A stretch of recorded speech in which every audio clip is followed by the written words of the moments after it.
Publicity ആവശ്യമില്ലാത്ത അയ്യപ്പന്റെ പേരിൽ ഇനിയൊരു അയ്യപ്പ സംഗമം നടത്താൻ ഉദ്ദേശിക്കുന്നില്ലെന്ന് Thiruvithamkoor Devaswom board president K Jayakumar. സംഗമത്തിന്റെ ചുമതലയുണ്ടായിരുന്ന കമ്പനിക്ക് കുറച്ചു പണം നൽകാനുണ്ടെങ്കിലും ബോർഡിന്റെ അക്കൗണ്ടിൽ നിന്ന് ₹1 പോലും അനുവദിക്കില്ല. ശബരിമലയുമായി ബന്ധപ്പെട്ട് ഉയർന്ന വിവാദങ്ങൾ ആവർത്തിക്കാതിരിക്കാൻ ഈ തീർത്ഥാടന കാലം മുതൽ മുൻകരുതൽ സ്വീകരിച്ചതായും കെ ജയകുമാർ പറഞ്ഞു.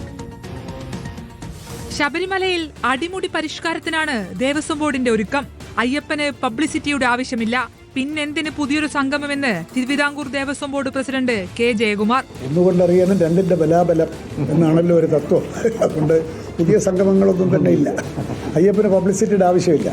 He is the most popular God in the world. Padi Pooja book ചെയ്ത് കാത്തിരിക്കുന്നവരെ നേരത്തെ പരിഗണിക്കാനും ക്രമക്കേട് ഒഴിവാക്കാനും പരിഷ്കരണം. പൂജ ഒന്നേ ഉള്ളൂ, 18 പടിയും പൂജിക്കുക എന്നുള്ളത്. എത്ര പേര് വഴിപാട് രസീതെടുക്കും എന്നുള്ളത് ബോർഡിന് തീരുമാനിക്കാം. അതിന്റെ അടിസ്ഥാനത്തിൽ അവിടെ എത്ര പേർ ഇരിക്കാം എന്നുള്ളത് കണക്കാക്കിയിട്ട് 5 പടിപൂജ ടിക്കറ്റുകൾ ഒരു ദിവസം കൊടുക്കാം എന്നാണ് ഇപ്പോൾ തീരുമാനം. സന്നിധാനത്തുള്ള 690 മുറികളിൽ 550 എണ്ണം ഓൺലൈൻ ബുക്കിംഗിലൂടെ തീർത്ഥാടകർക്ക് അനുവദിക്കും. ഡെപ്പോസിറ്റ് തുക പൂർണ്ണമായും ഒഴിവാക്കി.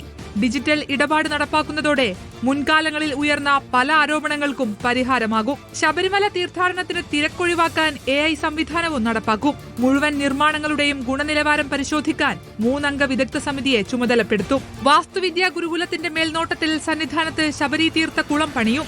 ശബരിമല തീർത്ഥാടനത്തിനിടെ മരിച്ച 51 സ്വാമിമാർക്ക് തീർത്ഥാടകരിൽ നിന്നും പിരിച്ചെടുത്ത ഫണ്ടിൽ നിന്നും ₹1 ലക്ഷം വീതം സഹായം അനുവദിക്കുമെന്നും കെ ജയകുമാർ അറിയിച്ചു. റിപ്പോർട്ടർ, തിരുവനന്തപുരം.